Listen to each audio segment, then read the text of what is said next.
वास्तव में हम आनंदित हैं, खुश हैं। परमेश्वर की आराधना करने में प्रभु ने एक और मौका हमारे जीवन में दिया। भले हमारे जीवन में कई प्रकार की परेशानियां हैं, समस्या है, लेकिन इन सारी बातों के बीच में प्रभु हमें रोज संभालते हैं और एक जरूरतों को अद्भुत तरीके से परमेश्वर पूरा करते हैं। आज मैं परमेश्वर के अनुग्रह के सुसमाचार के बारे में चंद बातें आपसे कहना चाहूंगा।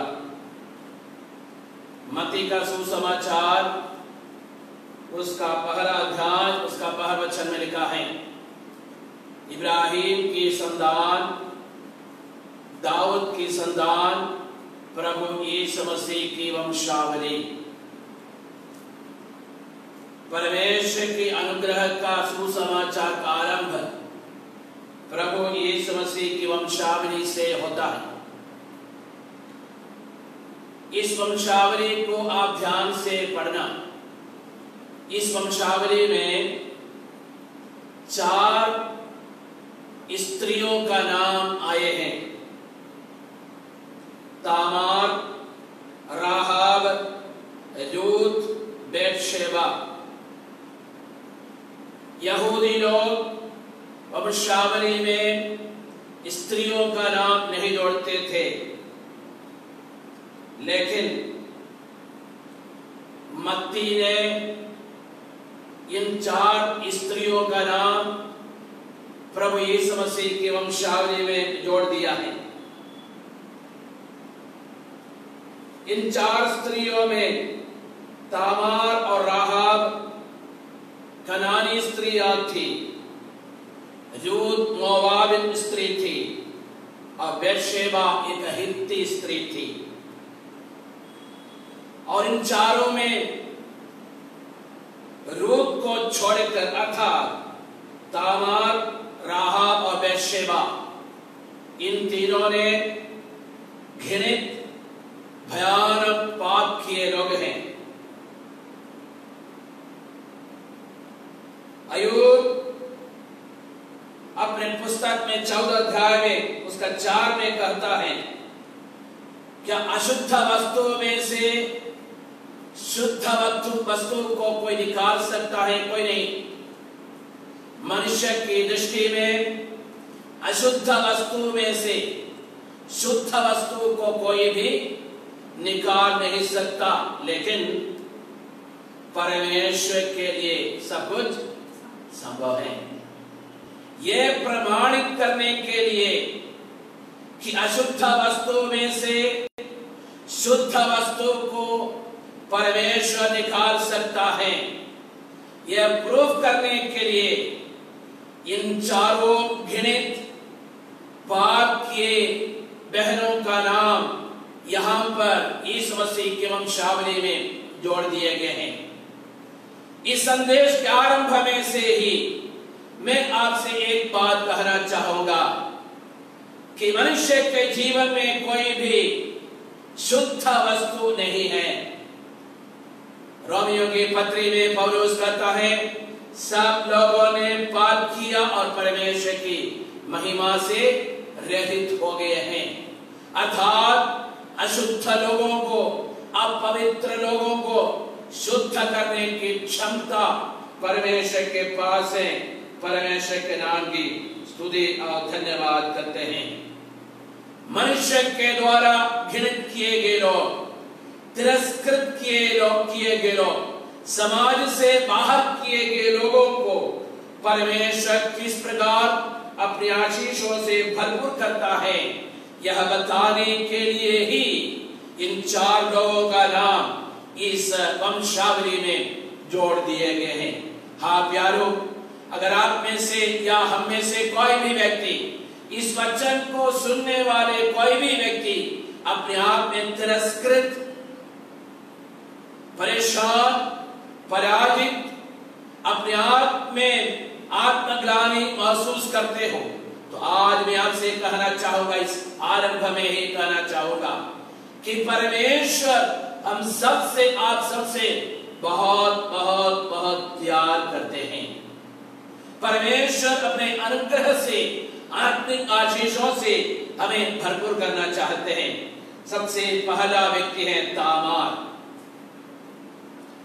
उसका शर्मनाक तस्वीर या उसका शर्मनाक इतिहास उत्पत्ति का पुस्तक 38 अध्याय में हम पा सकते हैं। तामार ने क्या बुरा काम की, क्या गलत काम की, किस प्रकार का पाप किया, उत्पत्ति के पुस्तक 38 अध्याय में लिखा हुआ है। शर्म के काम के विषय में हम वहां पर देख सकते हैं। पाप अपने पूरी भयानकता के साथ, पाप अपने पूरी डरावने सपने के साथ, यह जो खोए हुए हैं, हम बुराई में खोए हुए लोग हैं, उस कारण या उस खोई हुई स्थिति में अगर आप निराशा महसूस करते हैं या अगर आप डरे हुए हैं, आज मैं आपको उत्साहित करना चाहता हूं। परमेश्वर के वचन के द्वारा निराश होने की जरूरत नहीं। आपको ढूंढकर यीशु मसीह धरती में आया और आपको बचाना चाहता है। यीशु मसीह एक दिन यरीहो से जा रहा था। एक नाटा व्यक्ति का हृदय में प्रभु यीशु मसीह को देखने की इच्छा उत्पन्न हुई, जिसका नाम है जक्कई। वह चुंगी लेने वालों का सरदार था। नाटेपन के कारण भीड़ के बीच में खड़े होकर वो यीशु मसीह को देख नहीं पाता था। जैसे कहा गया है, जहां पर चाहत है वहां पर रास्ता है। जक्कई दौड़ कर जाता है। देखें, एक चुंगी लेने वालों का सरदार अर्थात एक ऑफिसर दौड़ कर जाता है, पेड़ के ऊपर चढ़ता है। लोग उसको देखकर मन में क्या क्या सोचते होंगे। एक चुंगी लेने वालों का सरदार, ऑफिसर, पढ़ा लिखा आदमी क्या करता है? पेड़ पर चढ़ता है। यीशु मसीह वहां से आ रहा था। जैसे उस पेड़ के नीचे आया, प्रभु यीशु मसीह ने नाम लेकर उसको पुकारा। उसे कहा, हे जक्कई, जल्दी उतर आ, आज मुझको तेरे घर में रहना अवश्य है। जक्कई झट उतर आया। यीशु मसीह को लेकर अपने घर जा रहा था। प्रभु यीशु मसीह उसके साथ जा रहा था। फरीसी और शास्त्री लोग देखकर कुड़कुड़ाने लगा, अपने हृदय में बोलने लगे, यह कैसा प्रभु यीशु है जो एक पापी के साथ जा रहा है। तब जक्कई खड़ा होकर बोला, हे प्रभु जी, मैंने अन्याय से जो कुछ कमाया उसका 4 गुना वापस कर देता हूं। मैं अपनी संपत्ति का आधा हिस्सा कंगालों को दे देता हूं। तब प्रभु यीशु मसीह खड़ा होकर बोलता है, आज इस घर में उद्धार आया है, क्योंकि यह भी इब्राहिम का पुत्र है। इब्राहिम का पुत्र होने के कारण या पढ़ा लिखा होने के कारण, चुंगी लेने वालों का सरदार होने के कारण, धनी होने के कारण, समाज में एक प्रतिष्ठित स्थान होने के कारण जक्कई उद्धार नहीं पाया था। परंतु जब वो यीशु मसीह को प्रभु जानकर ग्रहण किया, तब उसके घर में उद्धार आया। यारों, मेरे कहने का तात्पर्य यही है कि जब हम यीशु मसीह के वो जीवन में अपनाते हैं, उद्धार के अनुभव में कहां पर लिखा है, मनुष्य का पुत्र खोए हुओं को ढूंढने के लिए और उनका उद्धार करने के आया है।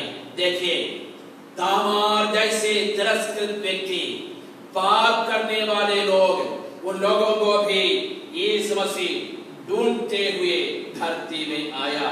दूसरा व्यक्ति है राहाब, यीशु मसीह की वंशावली की दूसरी स्त्री। राहाब एक कनानी स्त्री थी, एक अशुद्ध स्त्री, अधार्मिक जीवन बिताने वाली स्त्री, या हम कह सकते वेश्या। यहोशू की पुस्तक 2 अध्याय में उसके बारे में लिखा हुआ। लेकिन एक अधार्मिक जीवन बिताने वाली राहाब का नाम सलमोन और बोअज के साथ लिखा हुआ है। राहाब क्यों इस वंशावली में आई या उसके पीछे का कारण यह है, यहोशू ने कनान देश का भेद लेने के लिए 2 दूतों को, भेदियों को भेजा। वे राहाब के घर में आए। जैसे रोज लोग आते हैं, जिस प्रकार राहाब जैसे रोज लोगों को स्वीकार करते हैं वैसे नहीं, परंतु बड़े प्यार से, कुशल से, शांति के साथ उन 2 भेदियों को या दूतों को अपने घर में स्वीकार किया। जब उस अध्याय पे, होशू की पुस्तक 2 अध्याय को जब पढ़ेंगे वहां पर हम देख सकते हैं उन भेदियों के बातों पर राहाब ने विश्वास की। उन भेदियों ने राहाब से कहा, हम तुम्हारे हाथ में एक लाल पीता, एक रिबन दे रहा है। ये अगर तुम ये लाल पीता, ये लाल कपड़ा अपने खिड़की के बाहर बांधोगी तो तुम्हारे घर के लोग, जब हम लोग आकर शहर को नाश करेंगे, तुम लोग बच जाओगे। उन लोगों की बातों पर राहाब ने विश्वास की। वह विश्वास उसको बचाया। इब्रानियों की पत्री 11 अध्याय का 31 वचन में लिखा हुआ है, वहां पर लिखा है, विश्वास के कारण राहाब नाश होने से बच गई। देखिए, विश्वास नाश होने से मुझको रात को बचाता है। लोग इन दिनों में भयभीत हैं। ये महामारी के कारण लोगों को नहीं मालूम कि क्या करना है। लोग मृत्यु के कारण भयभीत हैं, डरे हुए हैं। आप रोज सुन रहे हैं कि कई लोग आत्महत्या कर रहे हैं, भय के कारण, निराशा के कारण। लेकिन प्यारो, मैं आज आपसे कहना चाहूंगा कि नाश होने से हम सबों को बचाने का एक ही चीज है, वो विश्वास। कौन सा विश्वास?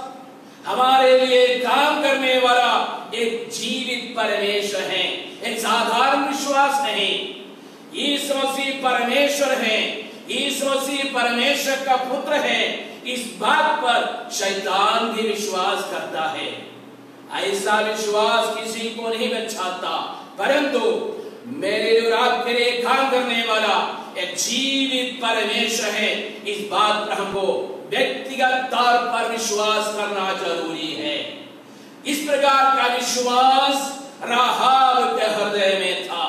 राहाब ने ये जान गई कि यहोवा परमेश्वर जीवित और सच्चा परमेश्वर है। यहोवा परमेश्वर ने इस्राएलियों के लिए क्या किया, ये बात जानकर उसका विश्वास और भी मजबूत हो गया। लाल समुद्र को यहोवा परमेश्वर ने 2 कर दिया। ये घटना राहाब और उसके लोगों को मालूम हो गया। यह सारी बातों पर विश्वास किया और उसका विश्वास और भी मजबूत हो गया। राहाब को मालूम हो गया, विश्वास हो गया कि सारी दुनिया में एक ही जीवित परमेश्वर है जिसका नाम यहोवा परमेश्वर है। आज प्यारो, हम उसी प्रभु यीशु मसीह के नाम में यहाँ पर एकत्रित हुए हैं। नाश होने से बचाने वाला केवल प्रभु यीशु मसीह है। हम परमेश्वर को धन्यवाद देते हैं। 2000 साल के पहले पिता परमेश्वर ने प्रभु यीशु मसीह को धरती में भेजा। 30 साल की उम्र में यह दिन यीशु मसीह यूहन्ना के पास गया। यूहन्ना से यीशु ने कहा, मुझको बपतिस्मा लेना है।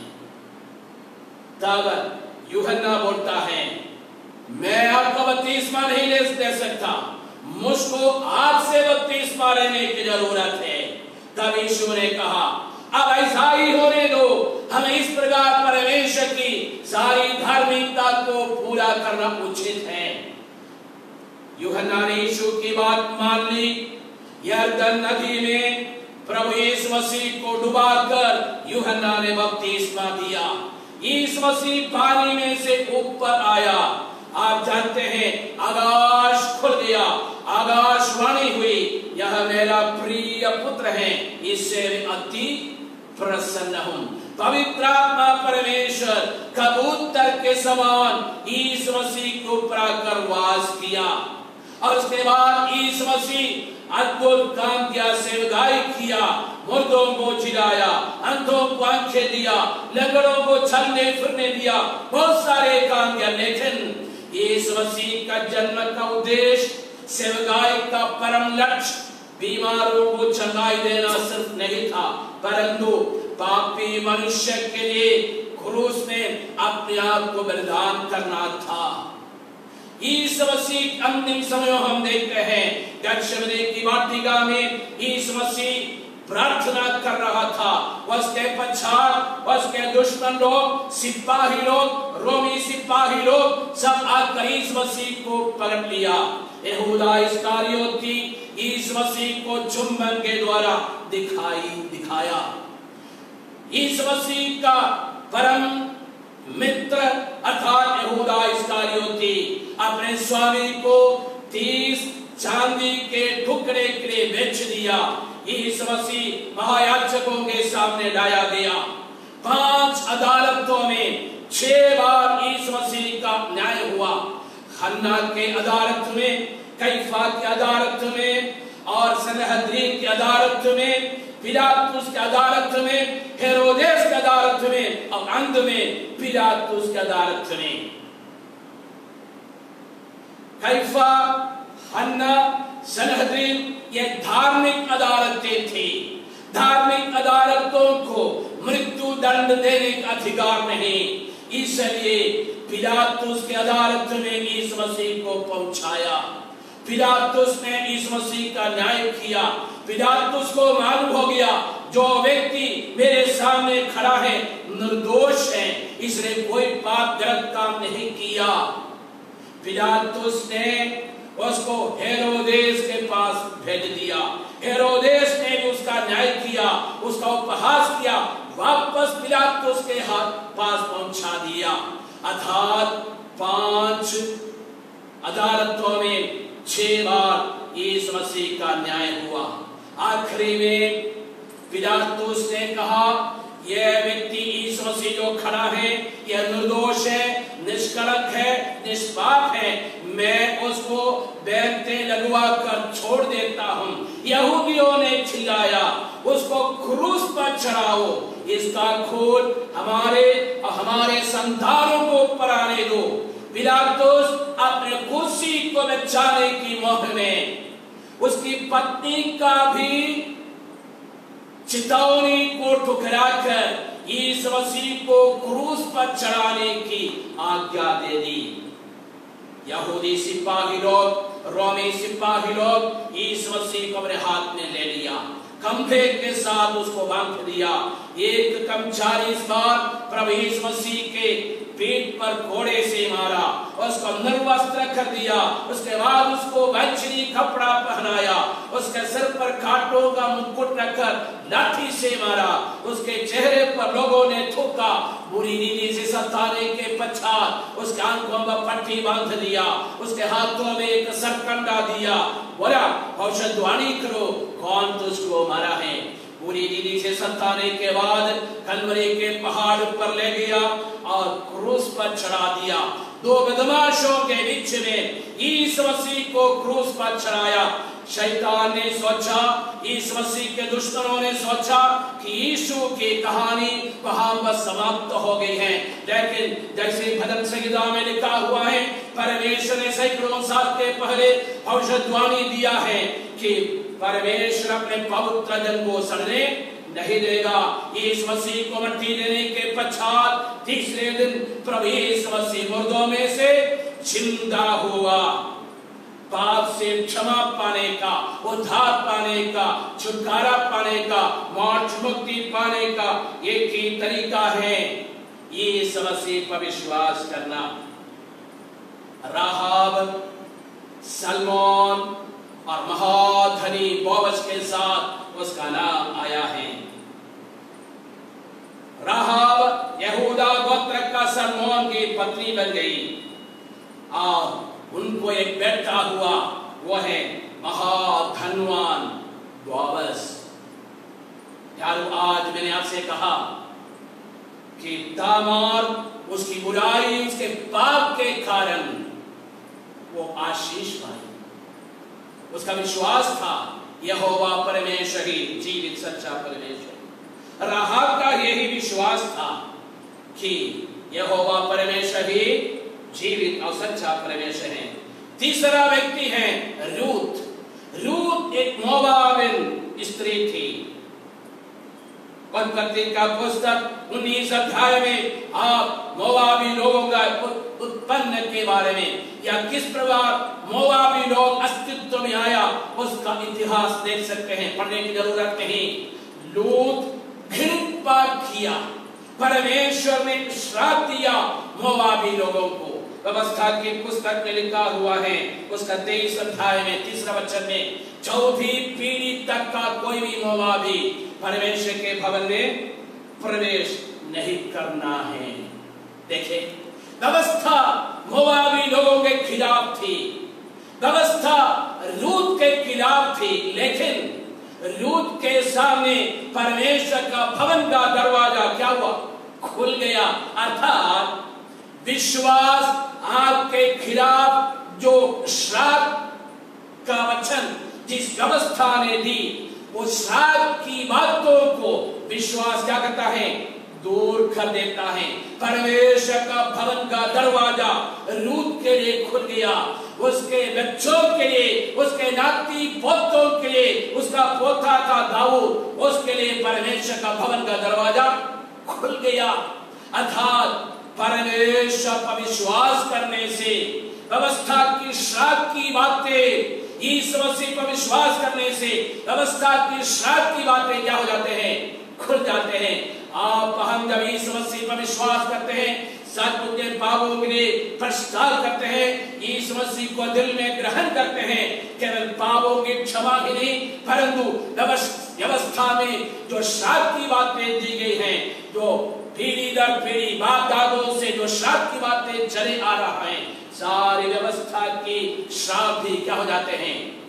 दूर हो जाते हैं। परमेश्वर की स्तुति और धन्यवाद करते हैं। रूत किस प्रकार परमेश्वर के भवन के अंदर आ गई? उसके पीछे का व्यक्ति कौन है? किसके द्वारा रूत प्रभु में आ गई? आप जानते हैं, नाओमी के कारण। नाओमी कौन थी? नाओमी रूत की सास थी। नाओमी की प्रार्थना, नाओमी की गवाही, नाओमी का विश्वास, ये सब कुछ देखकर रूत का जिंदगी क्या हो गया? बदल गया। अर्थात हम विश्वासियों के जीवन को देखकर हमारी प्रार्थना, हमारी गवाही, हमारे व्यक्तिगत जीवन, ये सब कुछ देखकर दूसरे लोगों का जीवन क्या होना चाहिए? बदलने की जरूरत है। नाओमी बहुत परेशानी उठाई स्त्री है। फलस्तीन देश में अकाल पड़ गया। नाओमी अपना पति एलीमेलेक, 2 जवान बेटे महलोन और किल्योन के साथ मोआब देश में चला गया अकाल से बचने के लिए। लेकिन वहां पर पहुंचने के बाद शुरुआत के समय अच्छे से कटा, लेकिन कुछ दिन के बाद क्या हुआ? उसका आदमी मर गया। 2 जवान बेटों का शादी हुआ, दोनों जवान बेटे भी मर गए। नाओमी और रूत 3 बहनें, 3 विधवा बहनें उस घर में बच गई। कुछ दिन के पश्चात नाओमी को खबर मिला कि परमेश्वर ने अब लोगों की सुधि ली है, अर्थात इस्राएल देश की सुधि ली है। नाओमी अपने घर वापस जाने लगी। हाँ प्यारो, आपकी जीवन की परेशानी मैं आपसे कहना चाहूंगा हमेशा नहीं रहेगा। एक दिन आपकी जीवन की परेशानी, आपके जीवन का प्रॉब्लम, परेशानी परमेश्वर क्या करेंगे? एक दिन परमेश्वर जरूर दूर करेगा, इसमें कोई शक नहीं। जब परेशानी आती है, यरूशलेम को छोड़कर अन्य देश में, पराये देश में जाने की जरूरत नहीं। अक्सर ये देखने को मिलता है जब परेशानी आती है, प्रार्थना करना कई लोग छोड़ देते हैं, बाइबल पढ़ना छोड़ देते हैं, आराधना करना छोड़ देते हैं। नहीं प्यारो, रूत या उससे बढ़कर रूत की सास नाओमी हमारे जीवन के सामने एक उदाहरण है।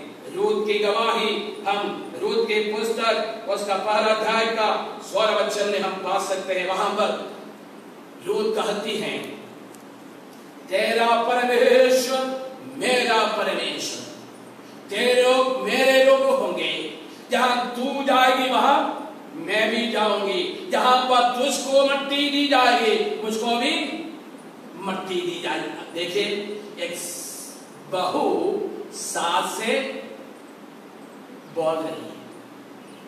आजकल ऐसा होता है, आजकल ऐसा बहुत कम सुनने को मिलता है।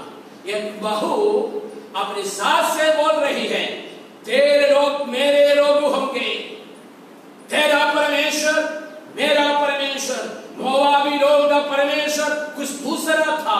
यहोवा परमेश्वर का भय मोआबी लोग नहीं मानते थे, लेकिन नाओमी के विश्वास को देखकर रूत का जीवन बदल गया, उसका मन परिवर्तन हो गया।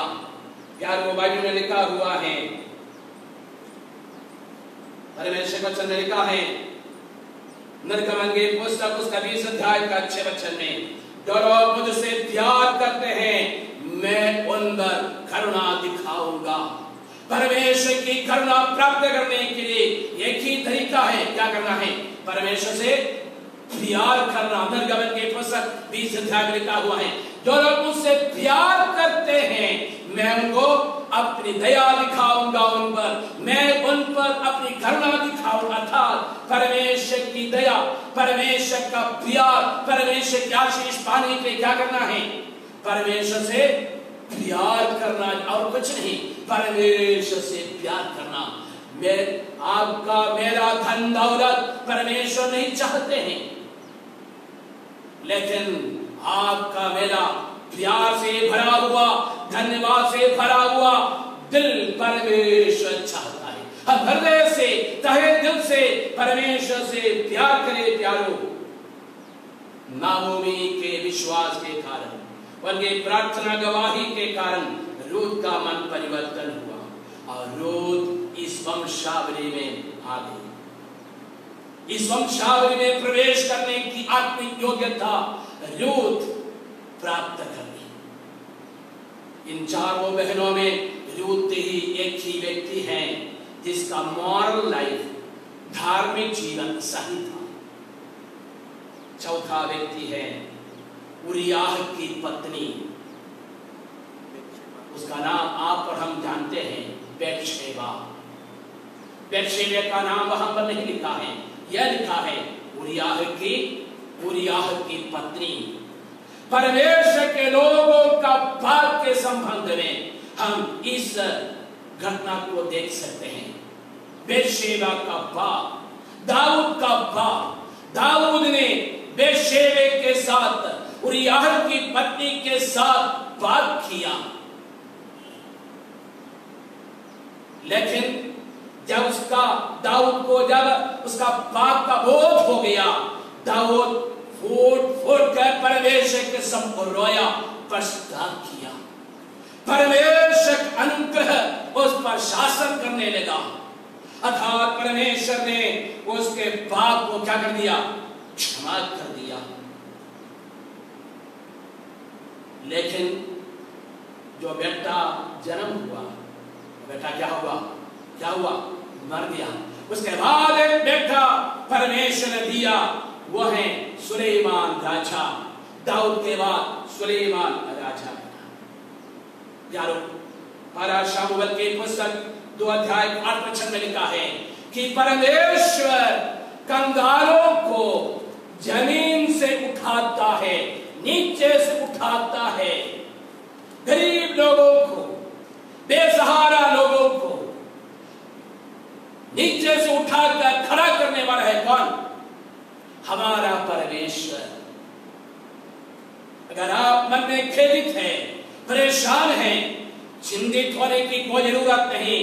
गरीबों को उठाने वाला एक जीवित परमेश्वर है। दाऊद भले पाप किया, लेकिन परमेश्वर का धन्यवाद हो कि जब उसने पाप अंगीकार कर दिया, परमेश्वर उसके सारे पाप को क्षमा कर दिया। दाऊद ने प्रार्थना की, हे परमेश्वर, अपनी बड़ी दया के अनुसार मेरे पापों को क्षमा कर। आज के दिन में हमें भी परमेश्वर के सम्मुख यही प्रार्थना करने की जरूरत है। हाँ प्यारो, यहूदी लोग और अन्य जाति लोग परमेश्वर के सब बराबर हैं, ये दिखाने के लिए परमेश्वर ने इन 4 स्त्रियों का नाम यीशु मसीह की वंशावली में जोड़ दिया है। यहूदी लोग, यहूदी जाति कोई बड़ी जाति नहीं, ऐसा मत सोचे। आज जाति व्यवस्था दुनिया भर में है, खासकर हमारे देश में। कुछ लोग अपने आप को ऊंची जाति और कुछ लोग अपने आप को नीच जाति सोचते हैं। ऊंची जाति के लोग कुछ लोगों को नीच जाति के लोग समझते हैं, लेकिन एक बात याद रखना है, परमेश्वर के सामने न कोई ऊंची जाति न कोई नीच जाति। परमेश्वर की सृष्टि है हम सब, चाहे गोरा हो काला हो कोई भी क्यों न हो, परमेश्वर के सब बराबर हैं। और एक बात, परमेश्वर की कलीसिया में या परमेश्वर की दृष्टि में न कोई स्त्री है न कोई पुरुष, न कोई यहूदी न कोई यूनानी, न कोई स्वामी न कोई सेवक, हर कोई बराबर है। ये बताने के लिए परमेश्वर का धन्यवाद हो, इन स्त्रियों का नाम इस वंशावली में पवित्र आत्मा परमेश्वर ने जोड़ा है। हाँ प्यारो, यहाँ पर एक पापी इंसान और एक संघ के बीच का जो बाड़ा है, जो बंधन है, वो दूर हो जा रहा है। परमेश्वर, अंतिम बात यही है, परमेश्वर हर एक व्यक्ति को अपने नाम की महिमा के लिए इस्तेमाल कर सकता है। यहाँ पर बैठे हर व्यक्ति को, मेरी बातों को सुनने वाले हर व्यक्ति को परमेश्वर अपने नाम की महिमा के लिए इस्तेमाल कर सकता है। आप जरा से सोचिए, तामार कौन थी, राहाब कौन थी, रूत कौन थी एवं बेर्शेबा कौन थी? पाप में जीवन बिताने वाले लोग, परमेश्वर से दूर थे, कोई योग्यता नहीं थी। लोग अपने आप को तिरस्कृत महसूस करते हैं। लोग पराजय की बातों के बारे में सोचकर निराशा में जीवन बिताते हैं। वे अपने पराजय की बातों को भूल नहीं पा रहे हैं। लेकिन आज मैं आपको उत्साहित करना चाहता हूं कि हम जो भी हो, हमारे जीवन के पराजय की बात, परेशानी कुछ भी क्यों न हो, जैसे हम हैं वैसे ही अगर हम प्रभु के सामने आते हैं, प्रभु हमको आशीषित करने वाला परमेश्वर। हमारी योग्यता यही है कि हमें कोई योग्यता नहीं है, यही हमारी योग्यता। मुझ में कोई योग्यता नहीं है, यही है मेरी योग्यता। हम अपने जीवन की कमी, घटी, परेशानी को, पराजय की बातों को, पाप को, गलतियों को, कमियों को अगर मानने को तैयार हैं, जमीन से, नीचे से, धरातल से ऊंचे पर पहुंचाने वाला है प्रभु यीशु मसीह। हाँ प्यारो, हम अपने आंखें बंद करें, हम परमेश्वर की स्तुति और धन्यवाद करें। हालेलुया। हर कोई प्रार्थना करे, प्रभु की स्तुति और धन्यवाद करे। आज हम जितने उपस्थित है, प्रभु की स्तुति और धन्यवाद करे। हालेलुया। हर कोई प्रार्थना करे, कोई भी खामोश न बैठे, परंतु परमेश्वर की स्तुति और धन्यवाद करे। Hallelujah, hallelujah, hallelujah. अंतिम प्रार्थना के साथ इस आराधना को, इस संदेश को समाप्त करने के पहले हम अपने जीवन को प्रभु के हाथ समर्पित करते हुए प्रार्थना करें। Hallelujah, hallelujah. कोई भी व्यक्ति को परमेश्वर अपने नाम की महिमा के लिए इस्तेमाल कर सकता है। राहाब उसके लिए उदाहरण है, तामार उसके लिए उदाहरण है, रूत उसके लिए उदाहरण है, बेर्शेबा उसके लिए उदाहरण है। हाँ प्यारो, हालेलुया। आमीन। यीशु मसीह की वंशावली में आमीन, इन लोगों का नाम आने का कोई संभावना नहीं थी। आमीन, इमोरल लाइफ बिताने वाले लोग, पाप में जीवन बिताने वाले लोगों का नाम यीशु मसीह की वंशावली में आया। हालेलुया। कोई हुओं को ढूंढने के लिए मनुष्य का पुत्र इस धरती में आया, यह बताने के लिए, यह प्रमाणित करने के लिए इन लोगों का नाम यहाँ पर लिखा हुआ है। Hallelujah, hallelujah, hallelujah. आमीन। राहाब का विश्वास था कि जीवित परमेश्वर यहोवा ही है। तामार का विश्वास यही था कि इस्राएल में ही परमेश्वर की आशीष है, इस्राएल में ही, इस्राएली जाति में ही परमेश्वर की वायदा पूरी होती है, इस्राएली जाति में ही मेरा हक है। अगर मैं आशीष मुझको पाना है तो इस्राएली जाति में प्रवेश करना जरूरी है। इसलिए तामार जरूर पाप किया, उस पाप के कारण परमेश्वर कितना बड़ा अनुग्रह उसके जीवन में हुआ कि वो पाप का काम, आमीन, परमेश्वर उसका ख्याल नहीं किया, परंतु उसका विश्वास आदर किया। उस विश्वास के कारण जैसे उसने काम किया वो उसके लिए धार्मिकता गिना गया। हालेलुया। हाँ प्यारो, हमारे लिए भी यही काम होता है। हम अपने जीवन की कमियों को, घटियों को प्रभु के सब मान लेते हैं, यीशु मसीह पर विश्वास करते हैं और उसके अनुसार काम करते हैं, हमारे लिए धार्मिकता गिना जाता है। Hallelujah, hallelujah. रूत, आमीन, एक मोआबिन स्त्री परमेश्वर के भवन में प्रवेश करने के लायक नहीं थी, लेकिन परमेश्वर का भवन का दरवाजा रूत के लिए, उसके नाती पोतों के लिए खुल गया। हालेलुया। आमीन। दाऊद रूत का पोता था। हालेलुया। आमीन। रूत की शादी महाधनी बोअज के साथ हुआ। हाँ प्यारो, कहने का मतलब यही है, आमीन, श्राप परमेश्वर के ऊपर जो विश्वास है, उस विश्वास के कारण हमें श्राप दूर हो जाता है। हालेलुया। जिस प्रकार राहाब, आमीन, नाश होने से बच गई विश्वास के कारण, वैसे ही रूत के सामने श्राप की बातें दूर हो गई। हालेलुया। विश्वास में आने के बाद भी कई विश्वासी लोग श्राप के भय में रहते हैं, सोचते हैं कि कुछ न कुछ श्राप मेरे जीवन में है, उसके लिए मैं क्या करूं। आज मैं आपसे कहना चाहूंगा, जब आपने इस मसीह पर विश्वास किया, आपका पाप दूर हो गया, साथ ही साथ परमेश्वर ने आपके श्राप को भी दूर कर दिया है। यह विश्वास करना जरूरी है। प्रभु यीशु मसीह कलवरी के क्रूस ने बताया कि सब कुछ पूरा हुआ है। क्या पूरा हुआ? जो कुछ करना था पाप को, श्राप को दूर करने के लिए, सब कुछ प्रभु यीशु मसीह ने किया है, पूरा हुआ। हालेलुया। चौथा व्यक्ति है बैतशेबा। हालेलुया। एक विश्वासी के संबंध में जो पाप होता है उस विषय में हम देख सकते हैं, दाऊद ने फुट फुट कर रोया, पश्चाताप किया, परमेश्वर उसके पाप को क्षमा कर दिया, लेकिन उसका दंड उसको जरूर मिला, लेकिन उसके बाद परमेश्वर ने आशीष प्रदान की। हाँ प्यारो, हम भी विश्वास माने के बाद कुछ न कुछ गलत काम पाप करते हैं, लेकिन हम जब उनको मान लेते हैं, परमेश्वर का अनुग्रह इतना बड़ा हो जाता है कि परमेश्वर हमारे सारे पाप धर्म को क्षमा करते हैं, हमें शुद्ध करता है और एक नया बल, एक नई सामर्थ प्रदान करता है। हालेलुया। धन्यवाद हो प्रभु। आइए प्रार्थना में जाएं। Hallelujah, hallelujah. आमीन। प्रेमी दयालु सामर्थी पिता परमेश्वर, उद्धारकर्ता मसीह यीशु के पवित्र नाम में प्रभु जी हम आपके पास आते हैं। आज के इस पवित्र दिन के लिए धन्यवाद देते हैं, आपके जीवित बच्चों के लिए धन्यवाद देते हैं। यीशु मसीह के अनुग्रह का सुसमाचार के बारे में थोड़ी देर ध्यान करने के लिए आपने अनुग्रह दिया प्रभु जी। उस आमीन यीशु मसीह की वंशावली में इब्राहिम की संतान, दाऊद की संतान, यीशु मसीह की वंशावली में हालेलुया उन चार बहनों का नाम हमने देखा। हालेलुया। आमीन। तामार, राहाब, रूत और बैतशेबा। हालेलुया। इन चारों लोग इस वंशावली में आने के बिल्कुल लायक नहीं थे, लेकिन परमेश्वर का अनुग्रह इतना बड़ा हुआ कि यीशु मसीह के वंशावली में उन लोगों का नाम पवित्र आत्मा परमेश्वर ने जोड़ दिया है। हालेलुया। प्रभु जी आपके करीब में आने के लिए हमारे जीवन में कोई योग्यता नहीं थी। आमीन। हालेलुया। हम पाप में, श्राप में, आमीन, आमीन, नाश हो गए थे प्रभु जी, हम खो गए थे, लेकिन प्रभु जी आपने हमको ढूंढ कर निकाला, पापों को क्षमा किया, परमेश्वर के भवन में प्रवेश कराया, तूने हमको अपना संतान बनाया प्रभु जी।